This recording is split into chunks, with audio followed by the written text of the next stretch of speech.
Facing the Laughter, Minnie Pearl, was made possible by the support of the Jeanette Travis Foundation, dedicated to improving the well-being of the Middle Tennessee community. Amazon. An alumna of Ward Belmont, the predecessor of Belmont University, Sarah Cannon demonstrated the entrepreneurial spirit and sense of purpose that are hallmarks of a Belmont education. We celebrate her legacy and that of her character, Minnie Pearl. The First Horizon Foundation, Carlene Liebes and Harris Haston. Hamilton and Emily Bowman, Brent and Shelley Bowman, Collie Bowman, Gilda Bowman, in memory of Jody Bowman. The Harpeth Hall School, Steve Searles and Alan DeCooper, and by members of NPT. Thank you.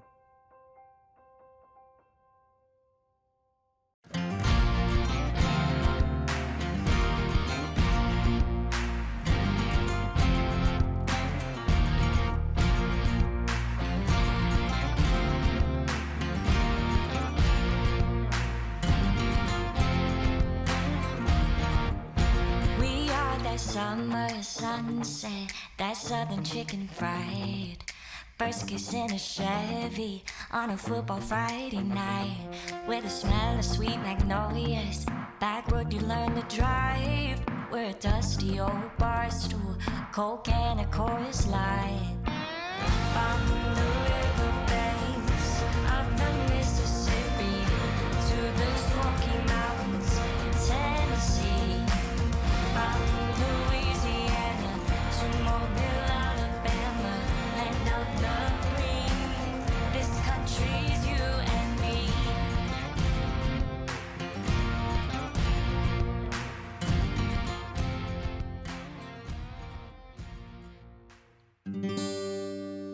As I sit here on the stage of the opera and look around this empty auditorium, I have the feeling that I would never be alone, because to live forever in the hearts of our friends is never to die.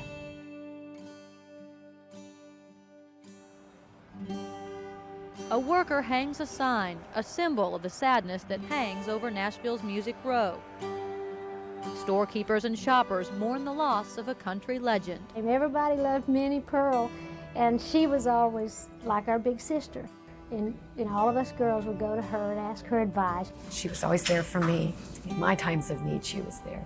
Life rushes by way too quickly, and this is, just another gift Minnie's given us, a chance to be still.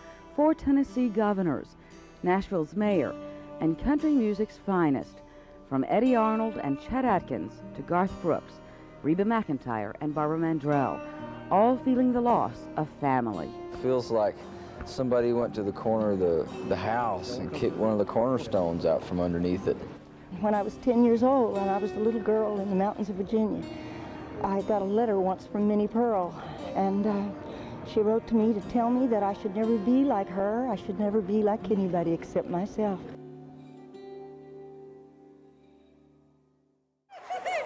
For the benefit of those who tuned in late, Minnie Pearl's the one with the hat on.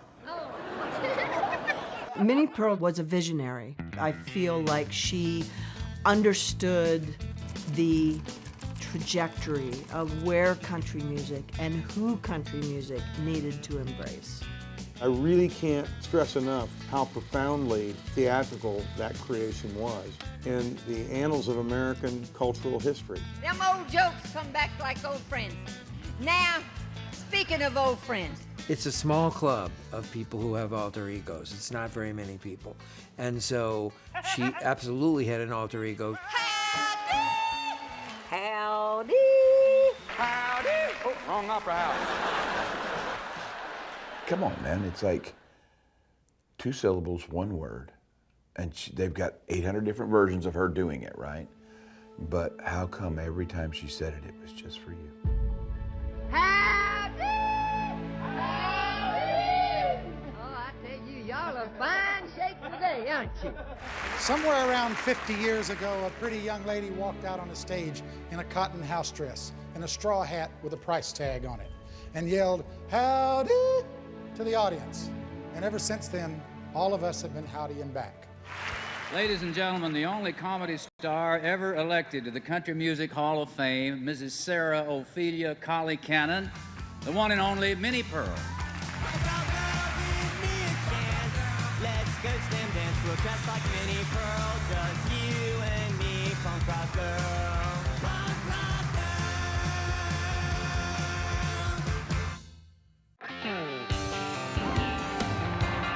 How do you describe her? You don't. You have to see it.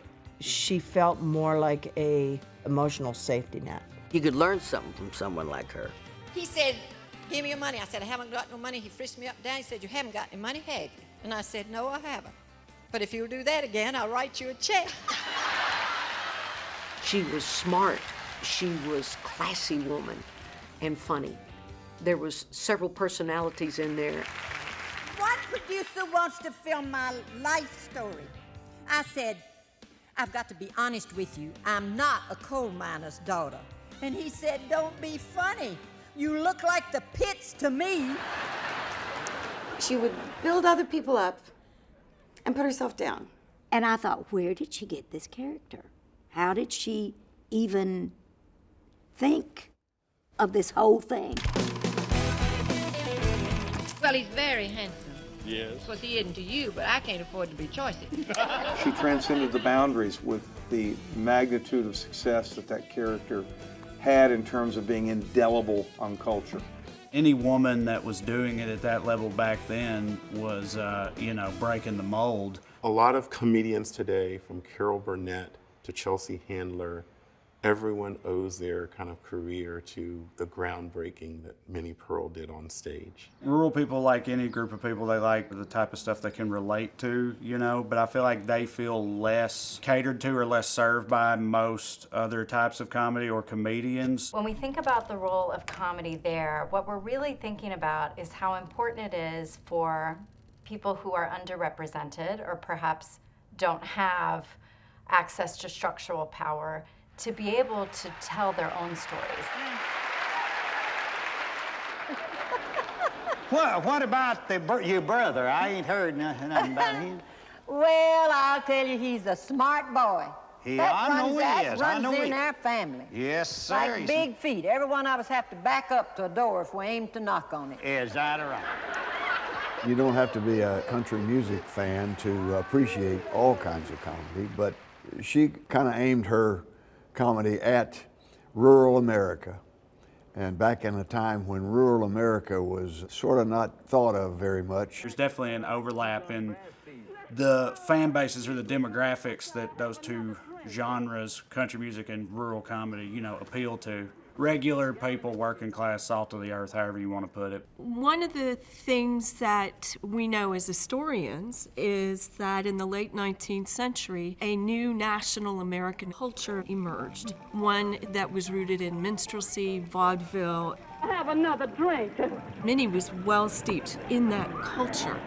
And then vaudeville, of course, led into radio, and comedy made its way into radio. And then, of course, radio went into television. And along the way, the best stand-up comedians actually came straight out of vaudeville. Born of normal parents from a long line of normal ancestors on both sides of the family, where did I come from? Nobody in my whole family background ever thought of getting up and showing off, much less making a career of show business. Minnie was really steeped in the lost South mythology. The Confederate South always imagined itself as its own country. And when it went to war, it was nation fighting nation as opposed to state fighting state. Daddy was 7 years old at the time of the Battle of Franklin in the Civil War. My people back in the years never liked to call it the Civil War. They said there was nothing civil about it. She talks about being a young child in these traveling shows coming to her town, and so that was still an era where showbiz traveled out into rural areas, and her saying, I want to be in showbiz, I want to be in showbiz.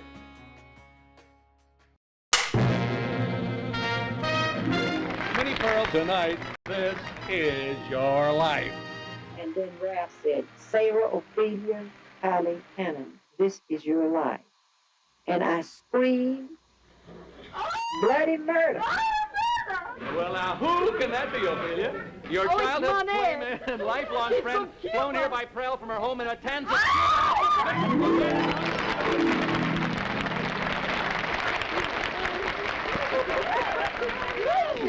I know nobody heard me, so I'll say it again. From Matanzas, Cuba, Manette Dewey, right?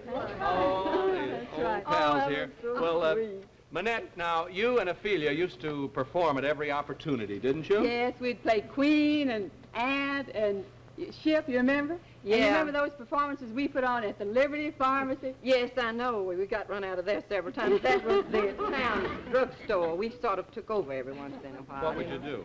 Well, we used to, well, I'll tell you what we did. We showed off. Pretty good showing off, because it was kind of the beginning of monologues and things like that for you. You two girls, did you ever dream about the future, Monette? Yes. We'd sit out on that big oak tree, remember, Ophelia? I always wanted to be in show business. Mm-hmm. Yeah. Monette didn't. As anxious as I was to travel and as anxious as I was to be in show business, I knew that I had to go to college first. You make good grades at Hickman County High School, and you act in all of the plays and musical shows that are no put studying. on. And by the time you're ready to go to college, the family finances have reached a very low ebb. But your parents wanted you to have a college education, and through their scrimping and saving and Mama kicking through there, you're sent to Ward Belmont School. I closed it up.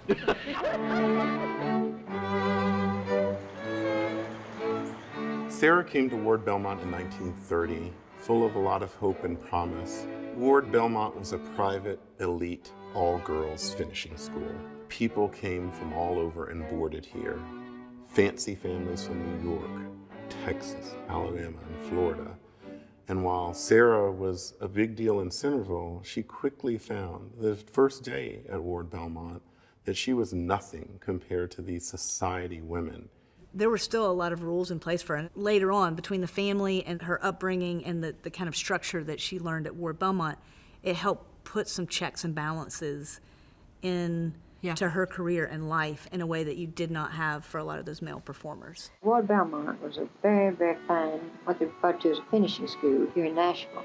But at the same time, it had one of the best dramatic departments in the South. Mom and Dad spent their last cent, and they're both gone now, and I will eternally thank them because they sent me to a dramatic school where I learned a lot of things that have been invaluable to me in working comedy, although I didn't think I was going to be a comic. I didn't have sense enough to recognize the fact that I should take a lighter touch and become the comedic talent that the Lord had given me. But I couldn't see it then. I was so dead set on being a dramatic actress. I don't know if you know this or not, but I act. Oh, you Real theater kind of acting. She said, I had a college theater teacher, a woman that said, Sarah, my dear, I'm afraid that you'll bruise the tips of your fingers on points of stars, but you'll never be one yourself. She was very proud of having gone to Ward Belmont. She majored in theater, and she was from Centerville, and to come to Nashville and go to Ward Belmont was a big thing for her.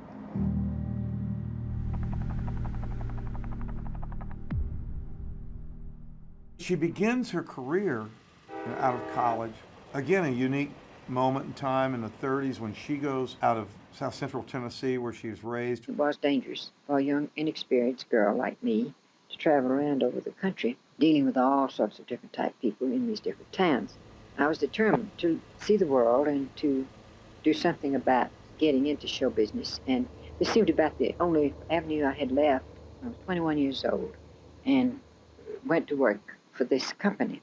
His main slogan was, sell yourself first and then sell your play. Well, he was teaching us the rudiments of salesmanship without our knowing that that's what it was. What was the Wayne P. Sewell producing company, Marjorie? Well, I ran that out of business, too. Mrs. Sewell wrote them, and they were booked by organizations like PTA, Rotary, and the Lions Club. Mm-hmm. And Ophi and I were coaches. We would go into towns and sell advertising. Oh, that's why my feet are so narrow. Then transitioning into she being the director for those plays and taking that culture out into rural communities, and her character is born on the road. I'm always insanely fascinated by people of her era, comics of her era specifically, because I have no idea how you would have even gone about getting into it back then. During this next 6 years, This was where I was to really formulate and crystallize Minnie Pearl. I had never been away from home except the 2 years that I spent at Ward Belmont, and that was almost like being in a convent. In 1936, while Minnie was performing on the road, she boarded with a rural family in northeast Alabama. You said that Opie found the famous Minnie Pearl character while she was traveling with Wayne P. Sewell. Baylerton, Alabama. You ain't never been to Baylerton, have No, you? I haven't, Minnie Pearl. The woman I stayed with was one of the loveliest ladies I've ever known in my life. She was a typical mountain woman, Yeah. and she paid me the highest compliment that anybody's paid me before or since, Ralph. When I left there, after living in this mountain cabin with her and her husband and her son, whom she called brother, she said to me when I left, she said, "We just hate to see you go. You're just like one of us."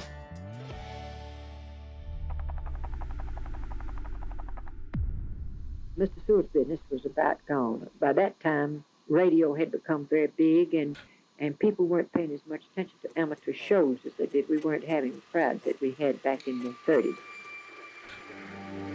1940 was a terrible year for Minnie. She came back home broke, back to Centerville, no job, no husband, no career prospects, 28 years old, and almost seeing herself as a failure. I was the lowest time of my life and still determined to be an actress, not a comic. I wanted to play it straight. I wanted to be dramatic. I wanted to be glamorous. I wanted to be all these things that Minnie Pearl was not.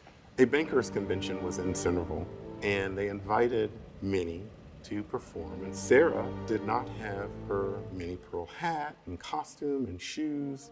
And so she went out there anyway. She had to be coaxed out there because she really didn't want to go out without her costume that she had been used to.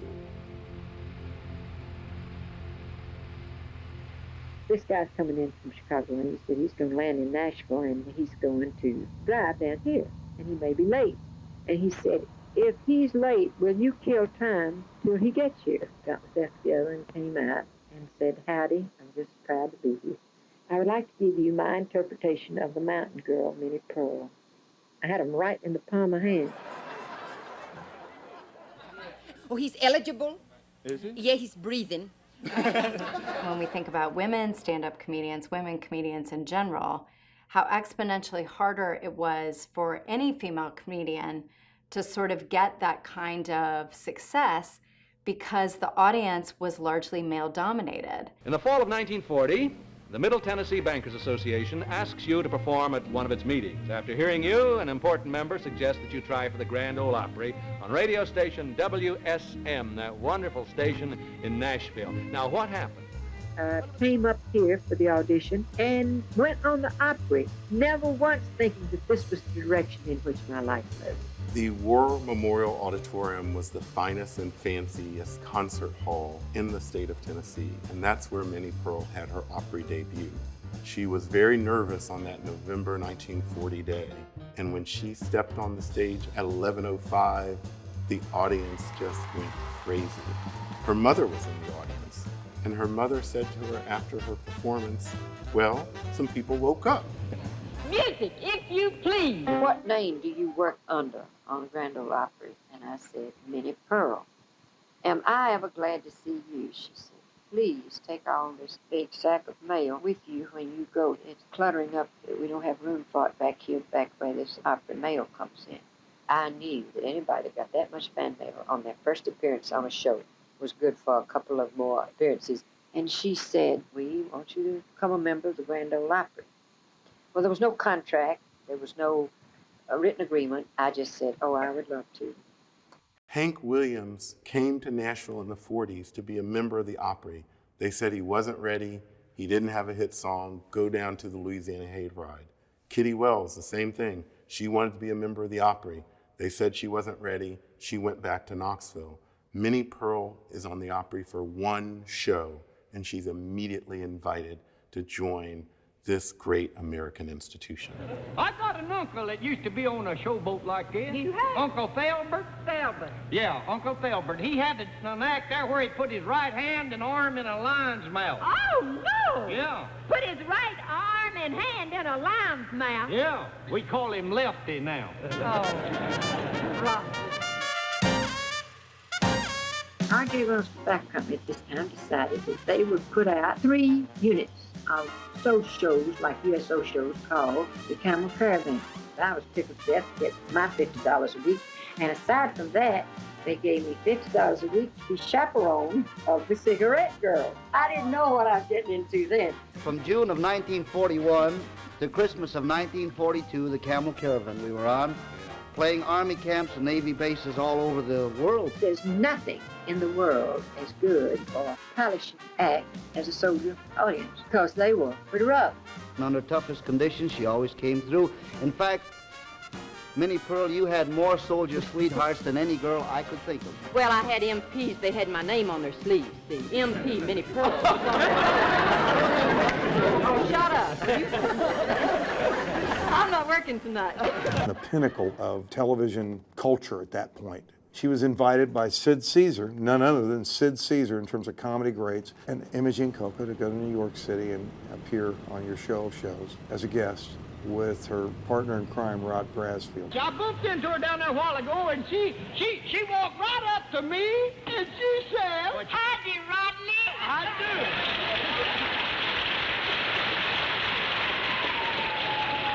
Well, I'll declare if it ain't Jane Russell. And it ain't. Rod Brasfield and I played on the network for 10 years. We played double comedy for 10 years. A lot of her acts with Rod Brasfield, for example, he's coming in and he plays a character that's kind of the town drunk and oftentimes he may have been. Y'all seen Buddy Epps? No, and by now I'm looking for him, Buddy. Now, Rodney, you know we're always pleasant to our visitors. What do you got up your sleeve, Rod? Well, I don't know. He's jealous. They come out, I'm sure, with an idea of what they're going to talk about, but then as the sketch goes on, you can see that she's having to react to what he's saying, and the sketch evolves as they go along. And then my friend Mr. Rodney Brasfield, he'll overwhelm you. Yeah, I'll do what, Minnie? Rodney, overwhelmed. You know, like, I'm overwhelmed, he's overcome. I'm over here. Oh, quite frankly, I see her as the one that's keeping the wheels on the car. Like, she's the one keeping them going. You ought to know about the dive. What do you mean by that? Well, you've been in plenty of them. Yeah. She was really the lead in those scenes with him, even though she was kind of written in as the sidekick in a lot of cases. She's also then has this more of the sponsors sort of input in the back of her head, and then she's got the live show, and then there's an audience. She was juggling a lot. My favorite Texas troubadour, and it's time.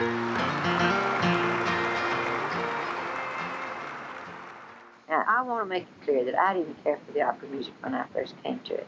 I would be a hypocrite if I said that I did. That came after I became part of it. I grew to love it.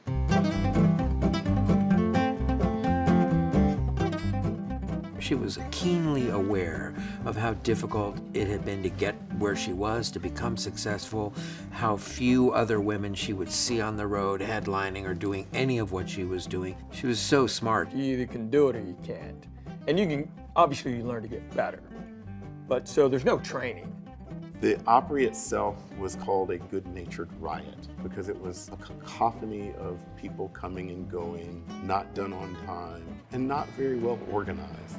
And Minnie dealt with that and was able to perform on a stage when there's a whole lot going on behind you. And Margaret was the same way. The other night, Alan King was there. He felt the same way. It frightens people to death blowing out. The Nashville that Minnie was in 1940 was an optimistic town, but still a town that had been on its feet for a decade because of the Great Depression. And any opportunity was opportunity during that time. What I didn't realize was that when I came on the show in 1940, I was coming on a show that was already 15 years old. And they knew what they were doing. The radio is important for making it a good audience show, because the audience realizes that this is going out all over the country, and they feel more or less a part of it.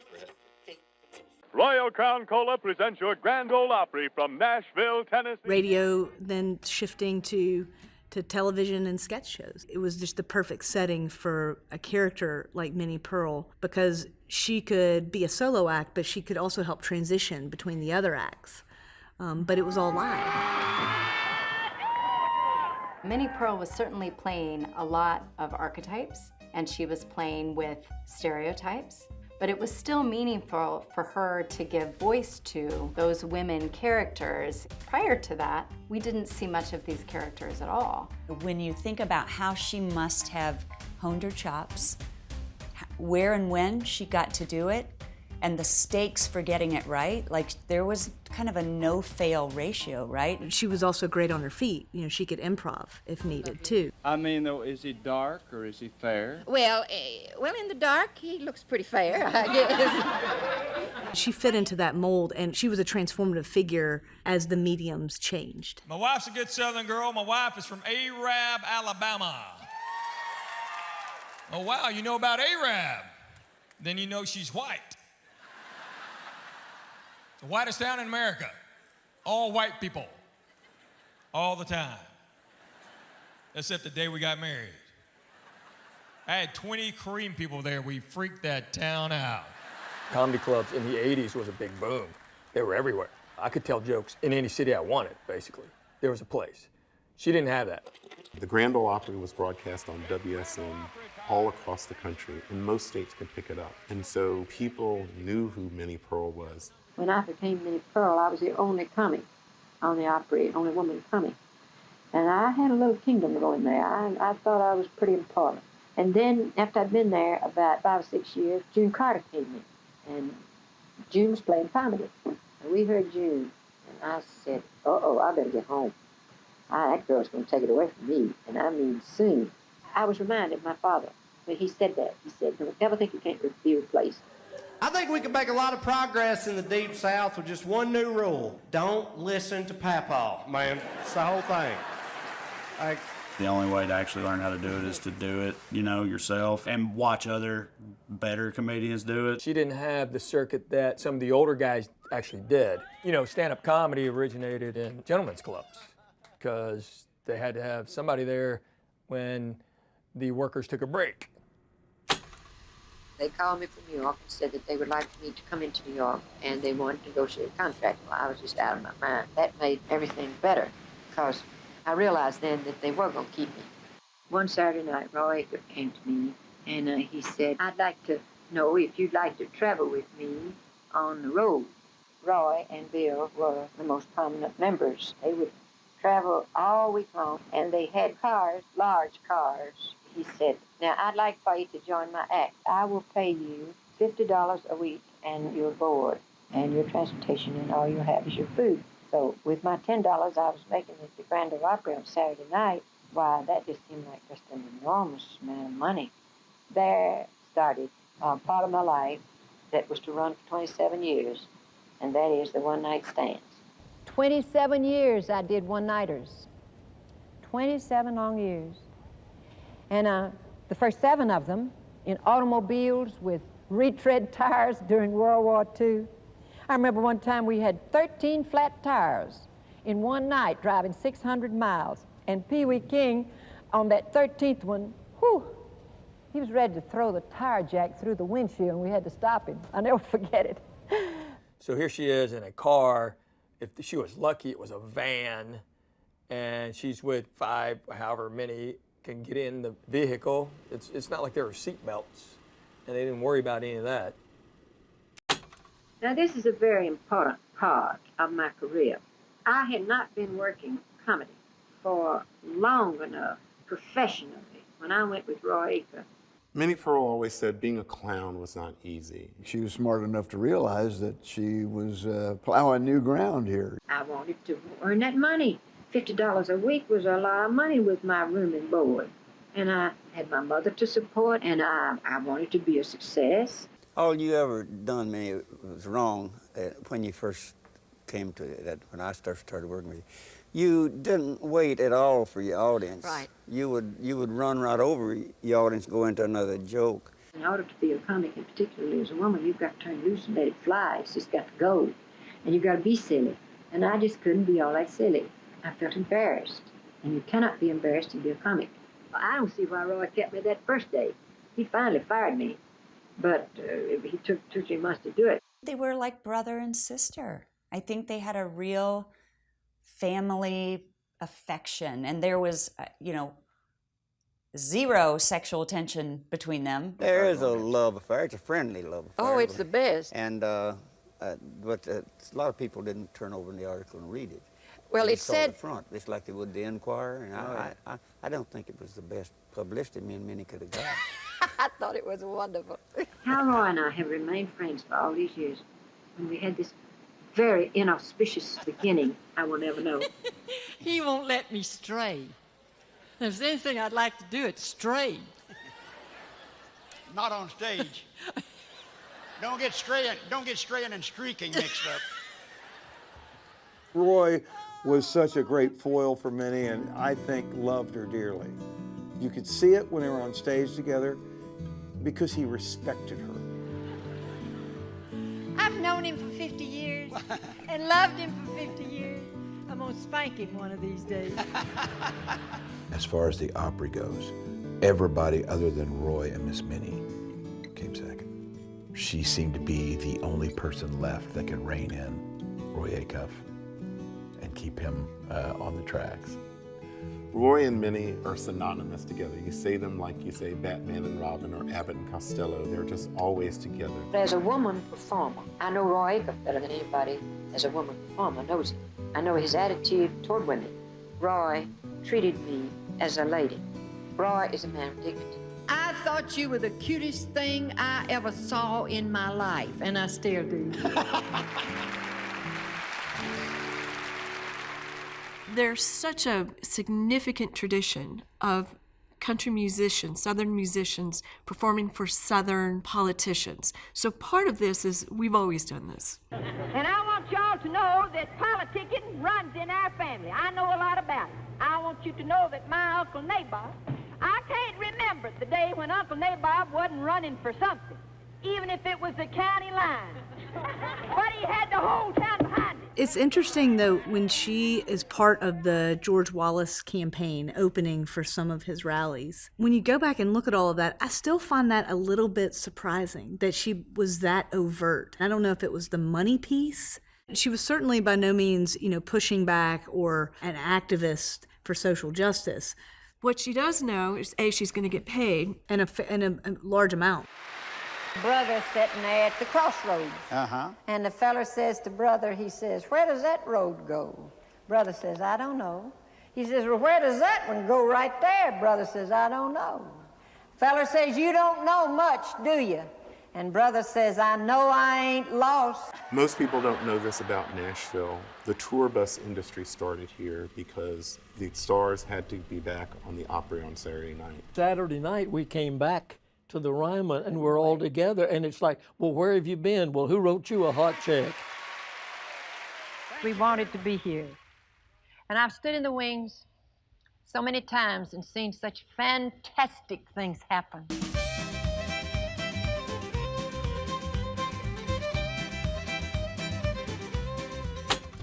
In 1947, we did play Carnegie Hall, and it was one of the big thrills of my life. This appearance at Carnegie Hall was the first time I realized how many people had come into New York and settled and were so anxious and happy to come to a country music show, because the barriers were falling and we were breaking out into new fields. This is your life. I was going to take that show and ride with it, and I did. I was going to run with that show, and that was the start of my being asked to be on quite a few network shows.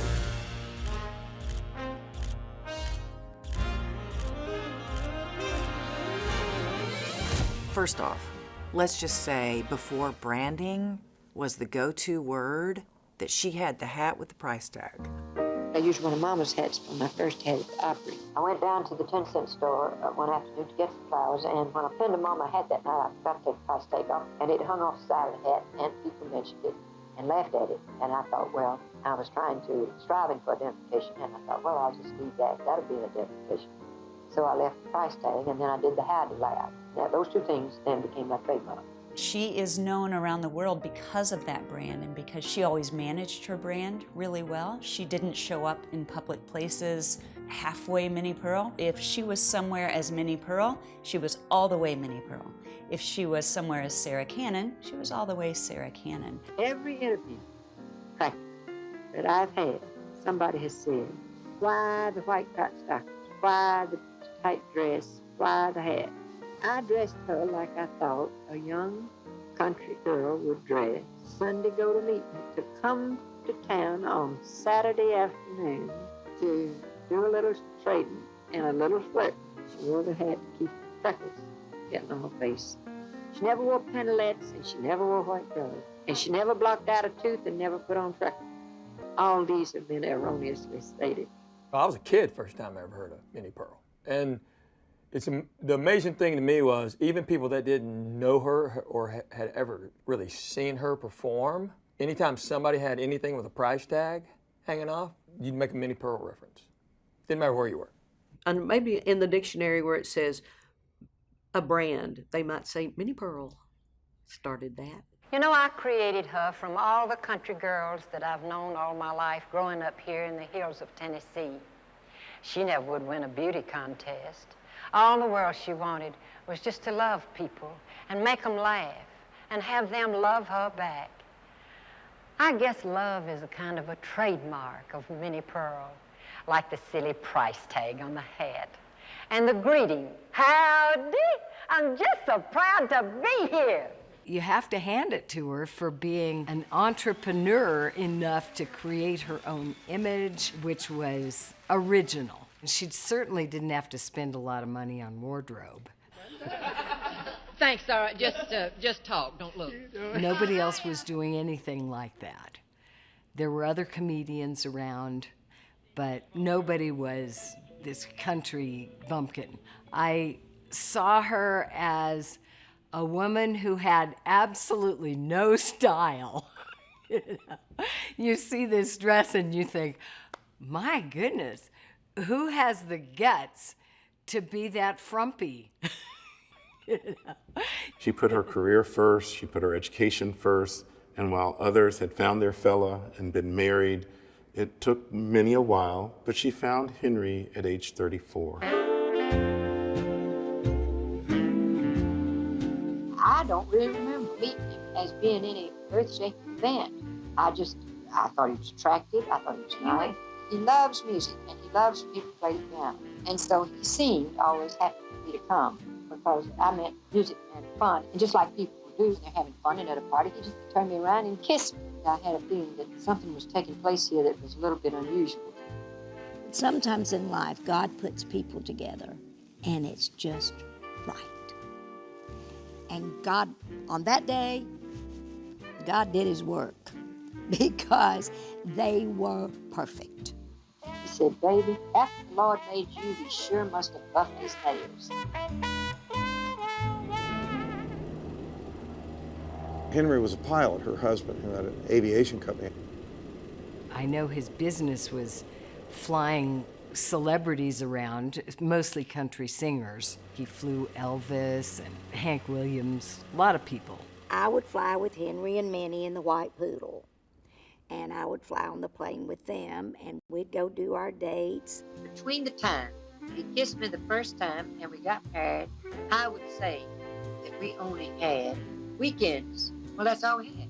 I think the coolest thing about Henry is he never felt like he needed to compete with her stardom. He was happy to be her wingman, as it were. The honor that they showed one another makes me emotional. People that don't know Henry and me well are apt to think that my personality overrides his, or that I am a strong woman too. There are certain areas that he's boss, and there are certain areas that I'm boss. He does not interfere in any way with what goes on the stage. That takes a big man to have your wife, character or not, shamelessly flirting with whoever happened to be on stage. I mean, that's some pretty good communication skills at home. I'm just so proud to have you here. You better do something soon because my pucker-upper is going to be tuckered out. Well, okay, man, don't let this get around that I'm easy, you know. Oh, that just sets my knees to knocking like a woodpecker in a lumber yard. Henry was really special. I loved Henry almost as much as I loved Minnie because he was always there with her and for her. That you were the favorite pinup girl of thousands of soldiers. But there's one in particular. We're looking at the top girls over there now. A handsome Air Corps officer who really fell in love with you, And believe me, there are many times when I don't know whether I'm married to Minnie Pearl or Sarah Ophelia. your husband, Minnie Pearl, Henry Cannon. And Henry, I hate to say this, but it's true. He didn't mean to be, but he was about as funny as she was, I think, sometimes. He was clever. They had a nice house there, and tour buses would pull up out front. And Uncle Henry was down front one day doing some yard work, and one of the people got off the tour bus and said, "Hey, do you ever get to see Minnie Pearl?" And Uncle Henry started walking back towards the house, kind of looks over his shoulder and says, yeah. And she goes, "Sometimes if I'm really good, she lets me sleep with her." I never fail to be surprised. And I think, well, after 30 years, I shouldn't be. But he still knocks me out. When we're just the two of us together, he says the funniest things of anybody I've ever known in my life. They seemed just like classic lovebirds. She just beamed and lit up when she talked about him, when he was in the room. She was his universe, center of his world, and he just doted on her. It just worked. And they were partners, real partners. And I think it was always about Minnie, and to Minnie it was always about Henry. They were perfect. The best thing that ever happened to me was 43 years ago when I met this man, Henry Rolfe Cannon. He is not only a long-suffering husband, but he's the nicest man I ever married.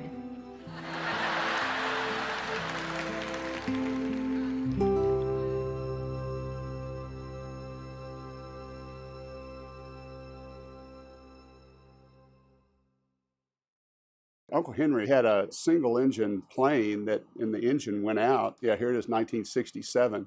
He had to land on the interstate on I-40. This was back in the 60s when it wasn't quite as crowded as it is today. I remember her saying, though, that when that engine went out, she said, "I did not say a word." She was just as still as she could be. There was no pilot error involved. Henry flew the plane expertly, as I said, and for 20 years, and landed it expertly on this first landing. But he never flew a plane again. You know, things are late getting to grind a switch, and Streaking just got there. Is that right? Yeah, she come, Miss Lizzie Tinkham, she come a-running down the main road at Grind a Switch the other day without a stitch on. Lizzie done it, just come a-running down there, just running as hard as she could. Steve Jones run out of his general store and said, "Miss Lizzie, what in the world are you doing?" She said, "I'm a-streaking in my birthday suit." He said, "Well, it'd have looked a lot better if you'd have ironed it." Laugh-In and Hee-Haw were very similar. I was on Laugh-In for several years. They offered me a regular running role, and simultaneously, I was offered a role on a brand new show called Hee-Haw.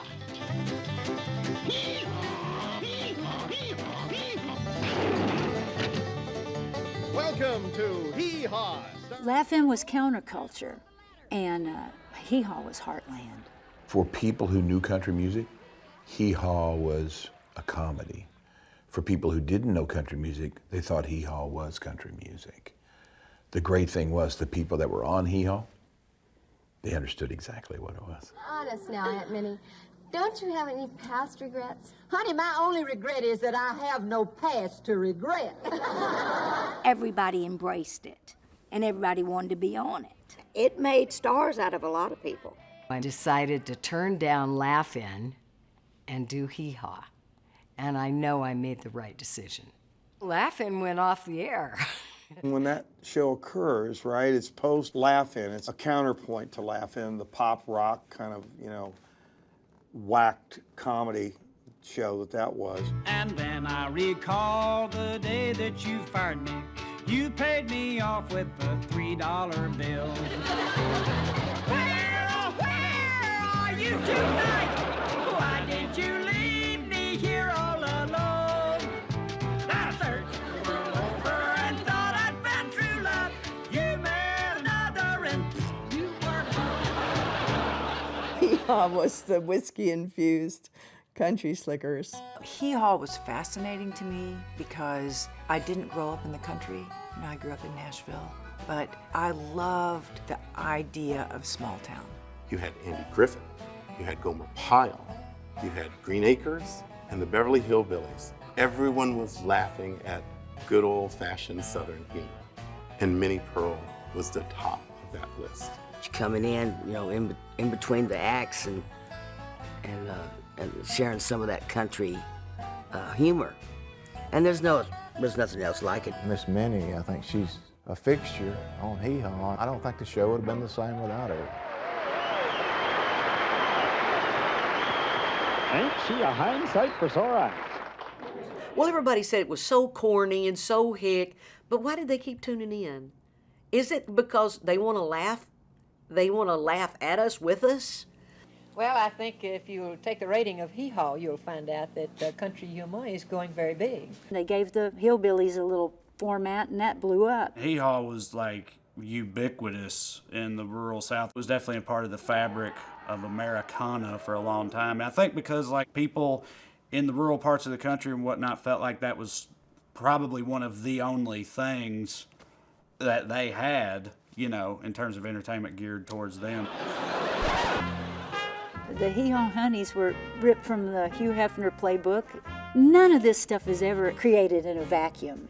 All these other genres of television, everybody's borrowing from each other. There was a lot of cross-pollination in that cornfield. Do you speak to strangers, Lisa? Certainly not. Unless they're men, of course. Women were liberated. Women comics were liberated. Now, there's a difference in playing country comedy and playing situation comedy like Rhoda, Phyllis, Mary Tyler Moore, Carol Burnett. This is different. This caricature comedy, that's what I was doing. So much of just her being her and doing what she did was groundbreaking in so many ways, in terms of feminism, in terms of women, period. Ladies are just pushed aside. You don't count. That still happens. And if you're a woman, you've got a hill like this to climb while everybody else gets to run downhill. She had everything against her, everything. And still she turns out to be not only an icon, but the founding pillar of one of the greatest families, the longest running radio show in history. I don't think we can know for sure whether the glass was too thick to break the glass ceiling or whether she was going to stay in her lane, but I think it's safe to say that her success was dependent on her following the rules, so to speak, in Southern society.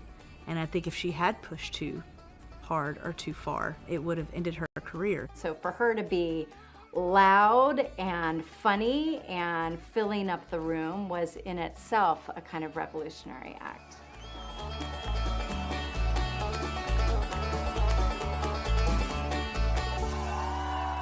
For a female to step out in comedy, when I look back, that is really saying something, you know, because at least as a singer, you've got this song that stands on its own, and the band, she was out there on her own. I shouldn't try to analyze comedy because I'm not an expert, and they say don't analyze the chemistry. And sometimes it happens, and sometimes it doesn't. And when it does, it's the most beautiful thing in the world. And when it doesn't, it's just terrible. Well, I worry every time I go on because I don't know when I'm going to get laughs and when I'm not. There are ways of recovering after a bad start, or there are ways of losing them after a good start. So my risk element is about 4 or 5 times as high as the thing, because I die 1,000 times to his 10. But the comic's on his own.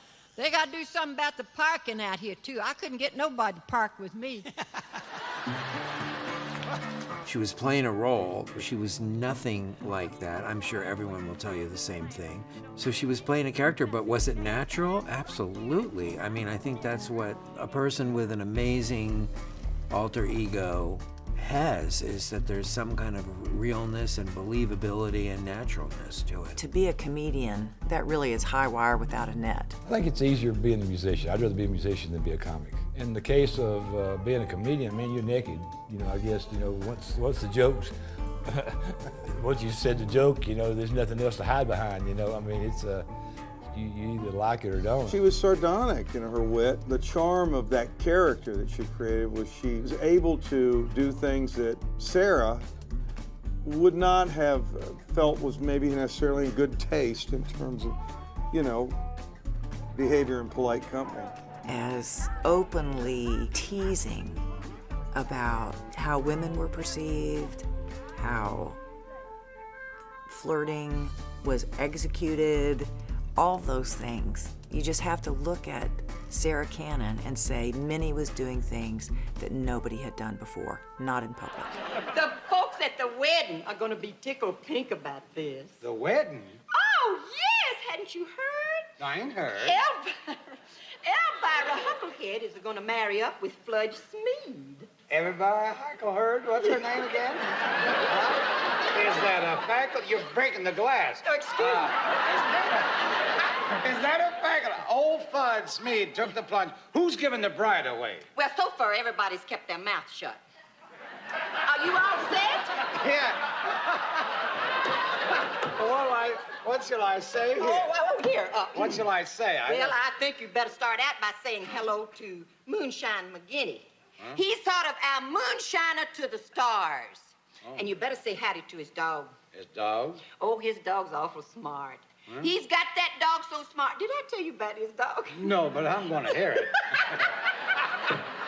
Oh! Okay, go ahead, Minnie. I'm sorry, you've got another foot. She always had that sparkle in her eye. You know, it was always in a joking manner. She was funny, and she was dirty. And she was a woman, you know, back in the day, again, women weren't really expected or allowed to be funny. She was funny and racy. I recall telling a lot of her jokes in my monologue at Opryland. I blushed when I told some of the jokes. I remember she got away with things. I think Hee Haw gave her a secondary license to be a little racy. A lot of sexual innuendo in her comedy, yes. Especially for then. I mean, yeah, she was racy. And the girls that work on Hee Haw, you know, those fortunate... They got little feet. Things won't grow in the shade. She wanted to think that she was blazing the trail, and she even told me, I want you to work on comedy. I want you to follow in my footsteps. I wish that there were more women who were playing comedy. And it isn't that I feel inferior, because with all conceit, I will say that I am, due to the fact that there aren't any more women comics right now in the country music field, I do hold a certain amount of promise in the field. If I had any competition, I wouldn't feel that way, but I just don't happen to have any competition. She was a pioneer way out ahead of her time as far as female comedians go. But also what I loved about her was she did this, she kind of met in that era the Paul Harvey kind of here's the truth, but in a very tongue-in-cheek way. That's what a gifted writer and a creative artist does. You're just holding a mirror up for the audience, but it takes a keen intelligence to make those observations. It wasn't politically correct, and she would say things that you go, "Ooh, don't believe you could say that today." But if you're an outsider like me, that's, I don't know how to describe it, colloquial. I mean, it's just colorful. I felt like Minnie Pearl was my wacko aunt or my favorite cousin. When we think about Minnie Pearl giving voice to rural women, what she called them, hillbillies. This was a group of people who have been historically maligned in media portrayals and made fun of, and particularly women were not given agency or voice. What Minnie Pearl represented was, you can look at her, she looked like everyone's mom or grandmother or aunt. And you know, when you think about the context of the time when she became known around the world and her fame sustained her for decades, those were the women that were left out of conversations. Where Lucille Ball and Carol Burnett were the voices of the city folk, the city women, I think Minnie Pearl was the voice for the country folk, the mountain folk. the people on the farm. She was a little bit of a bridge between that old hillbilly times and then in the modern era. Roy, it's awful nice to have seen you. I've got to go now. There's a you fellow don't out have to there go yet, do you, kind of Brother? give me a funny look. And I said, didn't you give me a funny look? He said, lady, you've got a funny look, but I didn't give it to you. There are a lot of funny women in the world. Why are there so few women who make business out of it, really? And I said, because they hate to lose their sex appeal. Even though you're not glamorous, you're not pretty, you like to think of yourself in that concept. I thought she was beautiful. She was timeless to me, which doesn't always fit the slice of what we consider beautiful at the time. What she wanted to portray, country girl, I don't think she thought about beauty at all. I never saw her fixing her hair or doing anything like that. She didn't really spend a lot of time on that. When you looked at Minnie Pearl, you saw like somebody that's, you know, in a spitting contest with the boys. Whoever it was that Minnie had, the girl next door, the average person, we wanted to be like. I thought she was hot. I love Minnie, you know. Always had a crush on her. Well, first of all, Farron, I want to give you a big kiss. Well, what in the world is that for? That's a birthday kiss. Well, my birthday ain't till February. I know, but I ain't a girl to put off things till the last minute. She tried to look homely. She tried to look like a girl you didn't want to kiss. She dressed her intelligence down. She dressed her own beauty down. Because this fella told me that they told this antique fella that's looking for antiques, says, you've got to see Minnie Pearl. She's got a mahogany chest. With cross-grain drawers. But I always remember how pretty she always was. Dang, she had a great body. She was tall, sleek, shapely. She didn't work that angle. They're out on the road with these men that sell themselves as good family men. And when they're out on the road, they behave as decidedly not family friendly. The big thing for me is she's a girl in a man's world, and she held her own big time. As a matter of fact, if you go back and look at the old shows, and even when we got to see her live in person, the men were always subservient sort of to her. I was in a man's world, so I accepted the fact that they were going to talk like they did. In fact, unfortunately, I found myself talking the same way. I learned a strange thing. Where these friends of mine, these men, might use rough language if they became aggravated, in front of me, they were the first ones to stop somebody else from using rough language in front of me. These men became my brothers as the years passed. I earned a certain amount of acceptance and, I hope, respect from these boys in the way that I was able to take the road. There's a lot that happens, and you do kind of have to roll with it, and it's often not a place where a lady feels comfortable. But I have a feeling that there was a deference to Sarah Cannon. She was an immensely powerful, feminine presence. And they highly respected her. I think she demanded it. They knew not to get out of line with Miss Minnie. And that's a compliment to her. I think she changed the entire tenor and tone of a car ride, you know, a sound check, a backstage hang. She was ever the lady, and people noticed. When I met Miss Minnie, she became almost like another mother.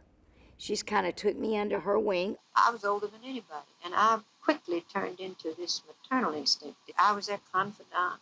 I was their sort of mother confessor. I would get involved in their lives without meaning to. Because Daddy was on the road when I was a baby, there was a handful of us young artists that she kind of thought of as her kids. I know she's awful partial to Dwight Yoakam, and she thought of me as one of her youngins. If the word Minnie Pearl came up, which it did, always, oh, I met her and she was so good to me, and she gave me advice and I didn't even ask her for it, and oh, she didn't have to do that, and I'll never forget that. And that was Minnie. She gave me not a piece of advice, but she stopped me in my tracks At the first ever CMA Awards that I'd gone to, there had been some articles where I was perhaps overly candid in my commentary on country music because I had been waiting a long time to be asked my opinion. And so, kind of stupidly, I gave my opinion when I was asked at some point and had the opportunity to express myself that way.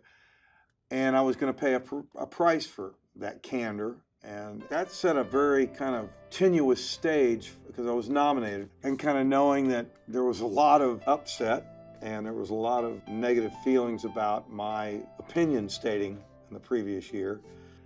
So the show had finished, and I got my just desserts, which was, not being awarded whatever CMA. And we all stood up to leave, and I felt a hand grab my arm, and she pulled me around, and she forced me to look at her. I smiled because we turned around. It was Sarah. It was her, what was Minnie, grinning, but it was also, Sarah staring at me. And she said, and she pulled me. She said, "Listen to me. Listen to me."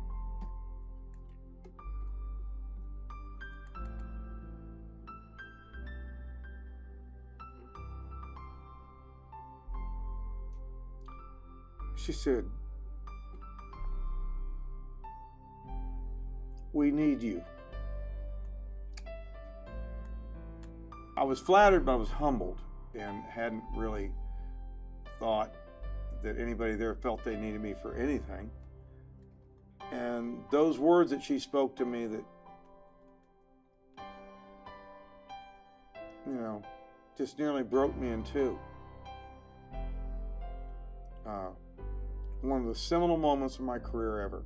Her stopping me and knowing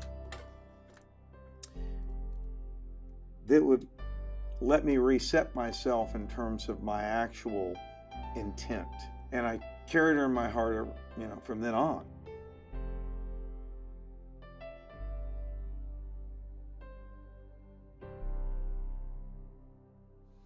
You worry. I didn't have a family. I had Mama, and I was taking care of her, and didn't have a family like a lot of these boys. I worried about it. I never confided in her that I was a closeted queer person. Maybe she knew it. She was way ahead of her time. She knew she was an incredibly well-read person, very progressive. I think she would have been an ally for me. In a lot of ways, I wish that I had confided in her. She never made me feel like I was dressing or background. She always made me feel like I was her equal. I felt like with her, I had the firepower, Just to call her a friend, she was somebody who I knew she really liked me. I have to pinch myself sometimes to believe that really was the case. 1984. My kids and I were hit head on, and I had really serious injuries, one of which was a head injury. And I would, in my mind, I'm never gonna perform again. I would speak about Barbara Mandrell. And third person, I would, it was a serious injury. She came out to our house. I was out of her way, but I remember her, the way she was speaking to me, it was encouraging for wanting me to, because I wasn't gonna perform anymore. And and then with some things my father said after, that's what made me come back to work. But she cared that much. That wasn't a fun thing for her to do, to come out there. I'm in a dark bedroom where I don't want any light, I don't want people, but she loved me.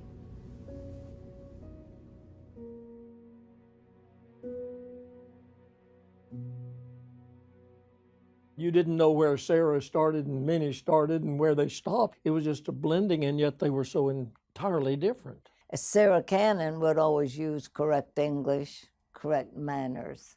Minnie Pearl just got away with anything. There certainly were no female comedians not doing what Miss Minnie did. And I often wondered that myself, because she was so refined to start with. Very well educated. And a lot of people ask me if I like to be called Minnie Pearl or Sarah Cannon, and I always tell them I love to be called either one. Just the tone of voice has got to be right. Her little country girl, Minnie Pearl image was very different from, and her real life of her. And because she had a lot of style. To me, Minnie was a tincture of Sarah, a distillation and a focus point of Sarah, and that all of Sarah Cannon's worldviews and opinions might have been tempered, but they were there in Minnie Pearl. That's why she resonated with me. People, I think, really thought wow. She's going off stage and she doesn't change her clothes and gets in an old jalopy and drives home to a shack. No honor in country music is greater than the induction into the Hall of Fame. Right from the very first, when they started giving the Hall of Fame awards, my name was nominated. And the first 2 or 3 years, each year, the first one who went in, of course, was Jimmy Rogers. And then I think the second one was Roy Acuff. Over 10 years, I'd been nominated. And every year I think, I know I'm going to get it now. Nope. I just watched somebody else go by. But I waited from 1961 to 1975. I had prepared my speech so many times that the moths had eaten it up.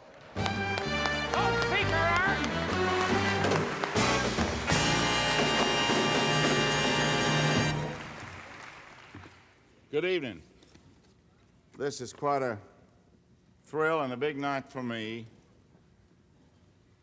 This person joined the Grand Ole Opry in 1940.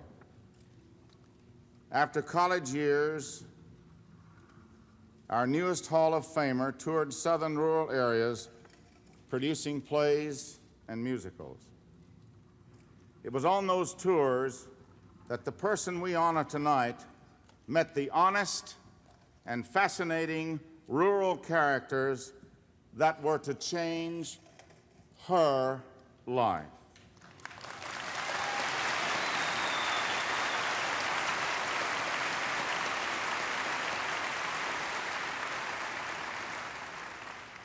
She developed a character that became the best-known name in country music comedic circles. Ladies and gentlemen, the 1975 inductee into the Country Music Hall of Fame is Mrs. Sarah Ophelia Collie Cannon, known as Minnie Pearl.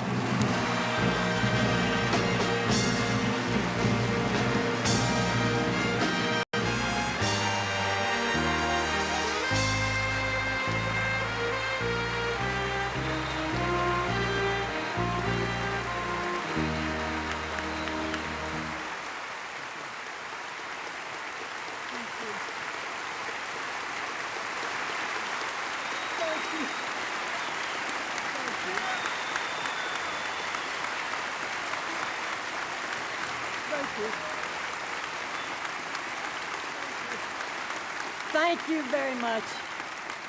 Thank you very much.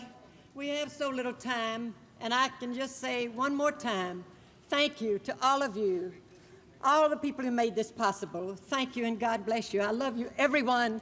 Thank you so much. Laughter is, in fact, profoundly musical. The pentameter of her wit, is lyrical. So, absolutely, Minnie Pearl belongs in the Country Music Hall of Fame. Her comedy, her humor was music. She went on that stage and told jokes that you had heard 150 times if you followed the opera. But her timing was so impeccable. Minnie Pearl created a subgenre of country music and comedy. You had Jerry Clower, you had Larry the Cable Guy, you had all these people that came after her that kind of told jokes. She helped create the room that everybody entered, and that matters. Bowling Green. Lord, I wish I hadn't raised my arm and looked at all that.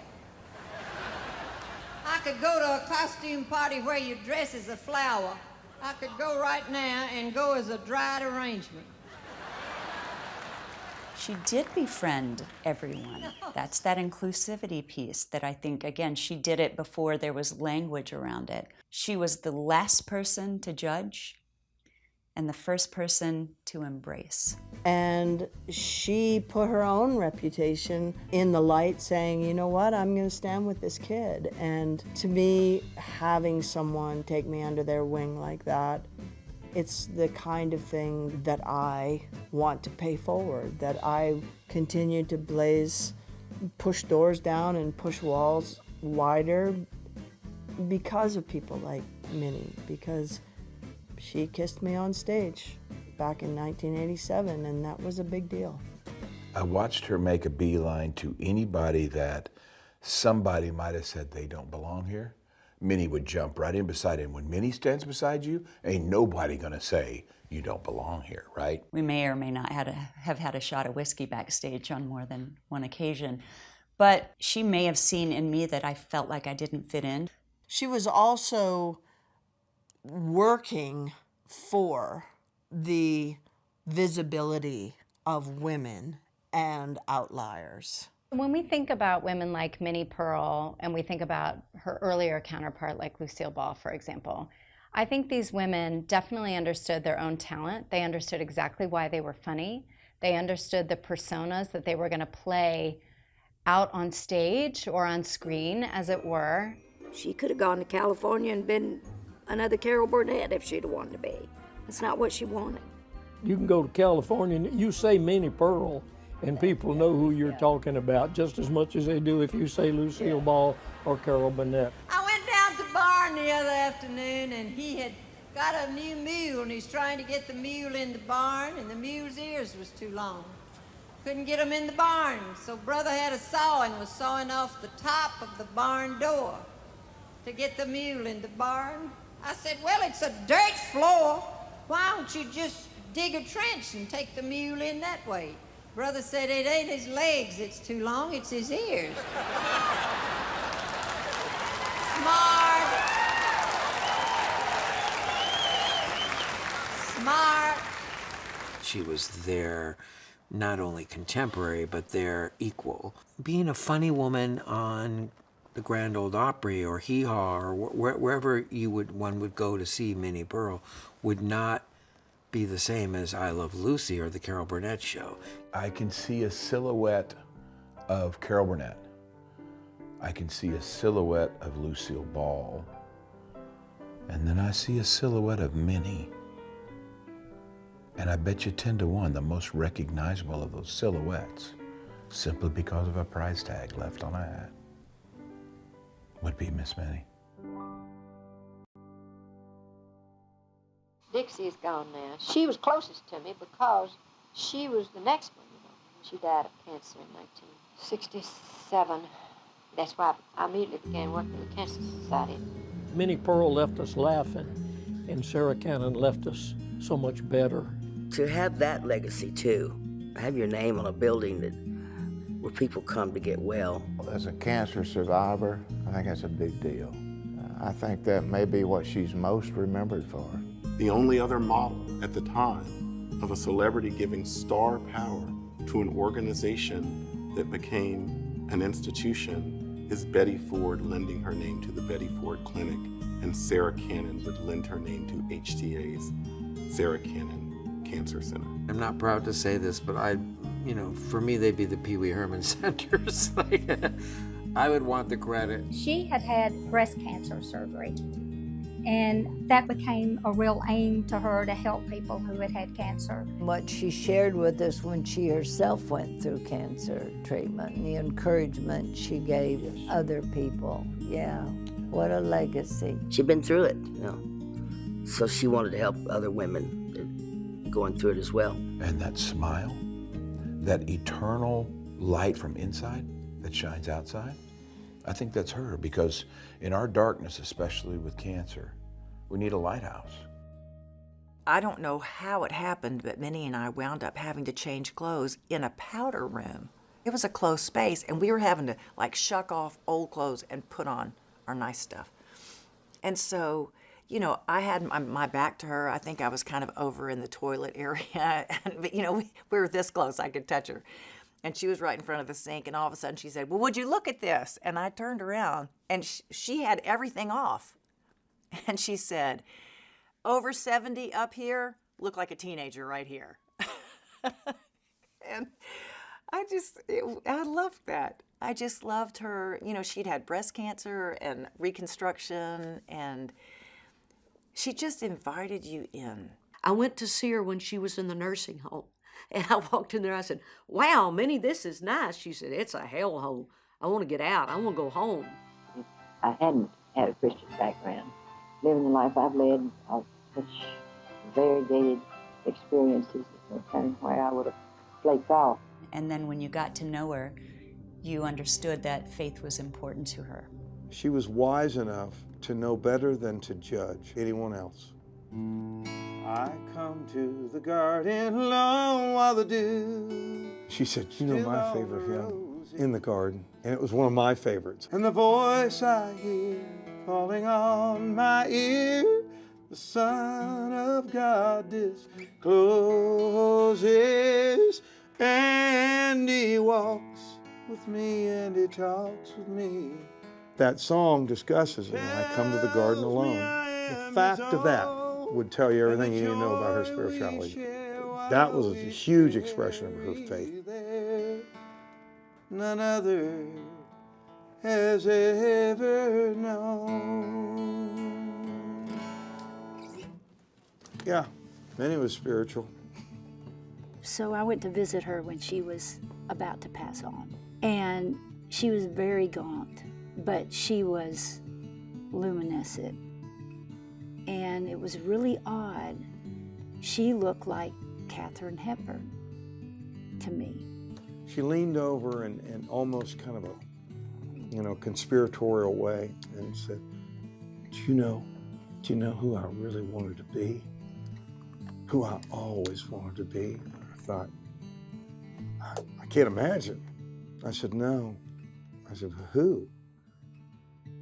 She said, Katharine Hepburn.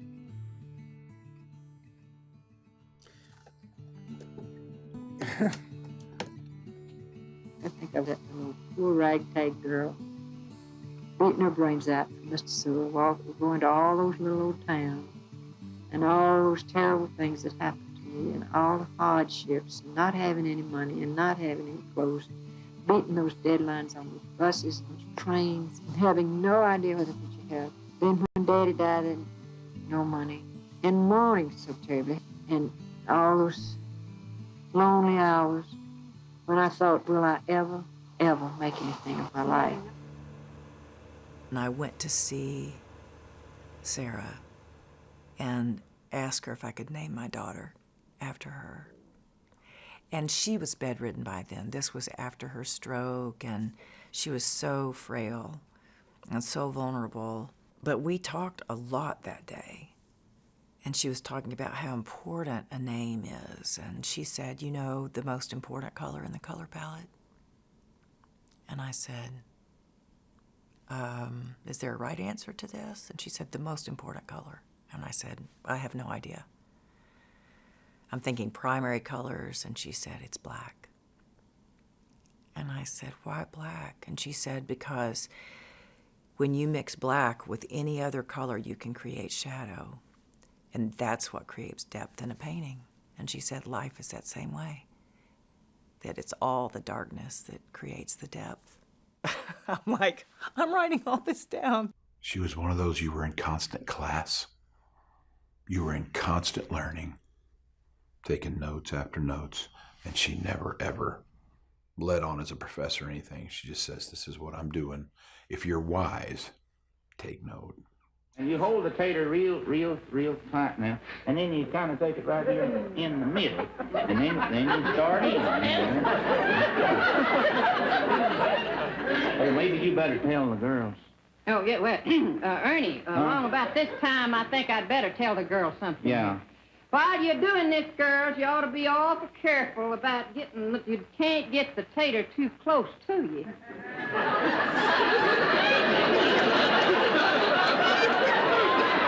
You're liable to get more into your work than you figured. I had the idea when I was growing up and wanting to be in show business that I wanted the plaudits of the mob. I wanted the accolades from my fellow performers because the dream was the dramatic career. The dream was the name in lights on Broadway. I think perhaps it was a more selfish attitude that I had about the joy it would give me to be using my voice and using my talent to pleasure myself rather than the audience. But I think what mattered most after I got on the Opry, and about 2 years into the Opry, when I finally relinquished the dream and I gave that up and exchanged all those dreams and all those concepts of that dream for the slap-happy old funny gal, Minnie Pearl, who had this beautiful rapport with the audience. That's where the audience came in, and the service that I could give, could do for the audience. What I loved about her is she held true to who she was and what she created. And I think that's why she was so successful for so long. I just was struck with the words that she had written to me and spoken to me many times. Love them and they'll love you back. And love is not just lip service. It's how you live your life. It's how you invest in other people. It's how you welcome people. Minnie kind of not only embodied it, but I think taught it, illustrated it, lived it to so many other people and showed so many other people how to be genuine and sweet and amazing. And you wonder, how'd she get the time? She took the time, and that's the difference. You don't get the time. We've all got time. It's a matter of what you do with it. And she took the time to make other people's lives better. Not just on the stage, but off the stage, whether she knew you or not. There are few people as good with other human beings as Garth Brooks, and I'll bet he would tell you that he learned how to be with people, fans and industry people, from Sarah Cannon, Minnie Pearl. And I think there are a bunch of us who would think that, who would say that. If you work in a dramatic play, you have a screen drawn down at the footlights between you and the audience. It's a scrim. But with us in the country music business, that scrim is gone. There's no curtain, there's no barrier. I think the most impactful part of Minnie Pearl's life was bringing such joy and laughter to the individuals listening to her, whether it was on television or in the audience, wherever they were. She brought a smile. And then when you have that smile on your face, you got a little hope in your heart. And that's what she gave everyone.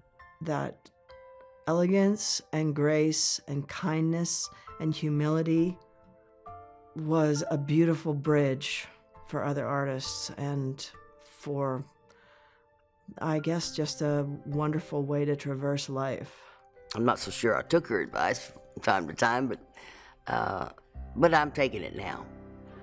Now you want to cram the hole in that tater full of this good sausage. I wish we'd have tried this on rehearsal. That's the only thing. Well, don't tip it out, mind the falling out. And cram it good and full and good and tight. We're hurrying. The other night, I said, now you know, you crazy people, you don't want to hear these old silly jokes. You've heard them 1,000 times. And this one woman said out of the audience, she happened to be in the circle of light that I could see from the spotlight, and she said it almost as if it were just the two of us. She said, but we love you, Minnie. And she ran up the steps and shook hands with me and kissed my cheek. And this little boy came up behind her from another side of the aisle and gave me a red rose that he had brought to me wrapped in wet paper toweling. That was so touching to me. I would not have gotten that if I had not taken the scrim down and gone into the country instead of into the dramatic. And so God did turn me around. He put me right where I was supposed to be, and I never was supposed to be anything but comic. Never was supposed to be anything but country music. If they made a Mount Rushmore of the females in country music, you'll have Loretta, you'll have Miss Tammy, right? You're gonna have Patsy, probably gonna have Reba, Dolly. But the one woman there that wouldn't be a singer,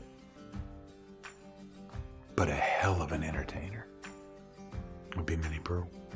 She was thrilled with the way her career turned out.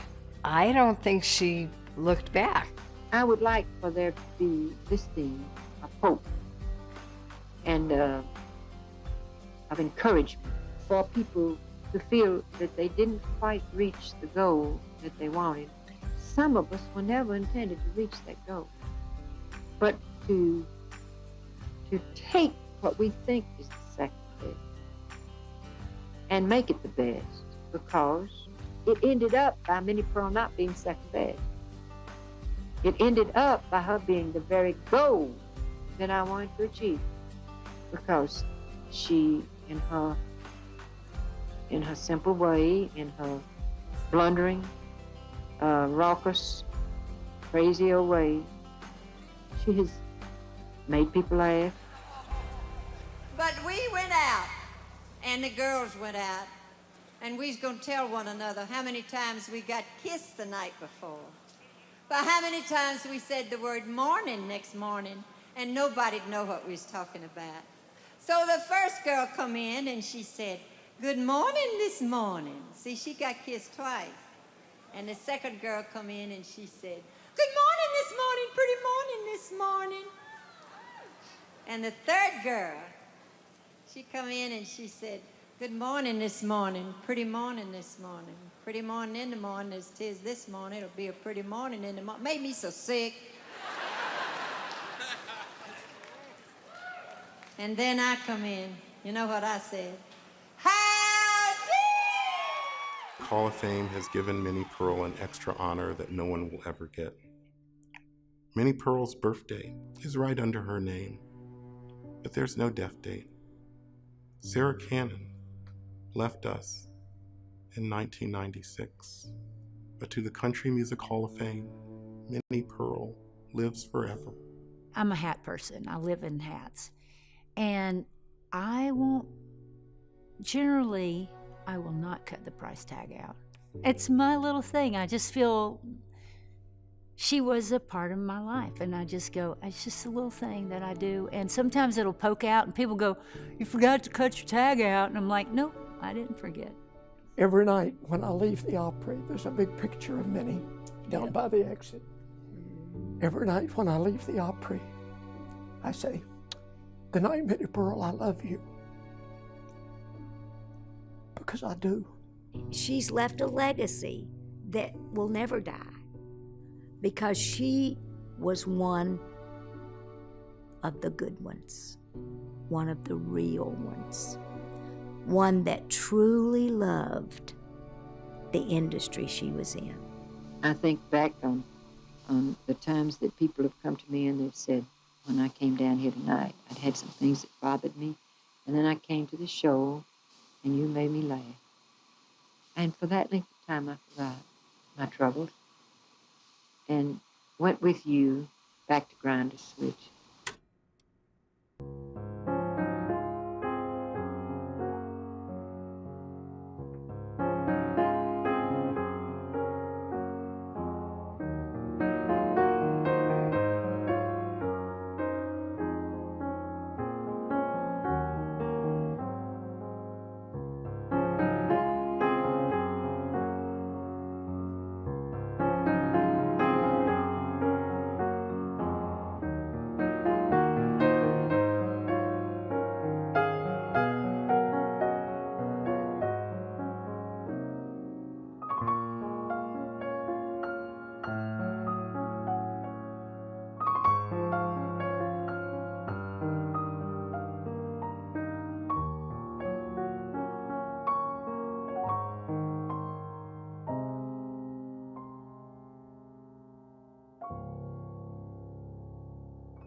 Never forgot those opening lines.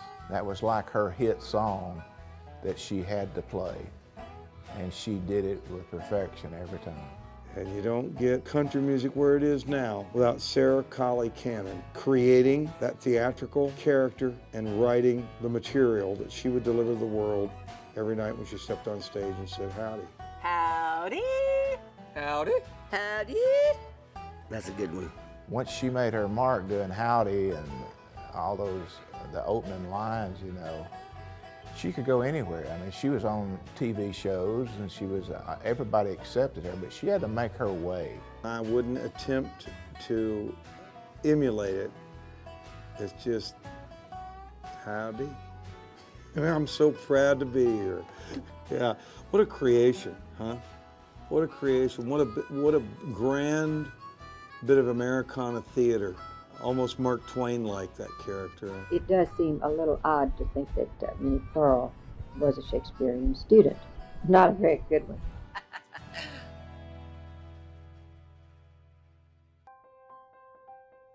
Facing the Laughter, Minnie Pearl was made possible by the support of the Jeanette Travis Foundation, dedicated to improving the well-being of the Middle Tennessee community. Amazon. An alumna of Ward Belmont, the predecessor of Belmont University, Sarah Cannon demonstrated the entrepreneurial spirit and sense of purpose that are hallmarks of a Belmont education.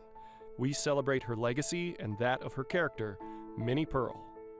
The First Horizon Foundation, Carlene Liebes and Harris Haston.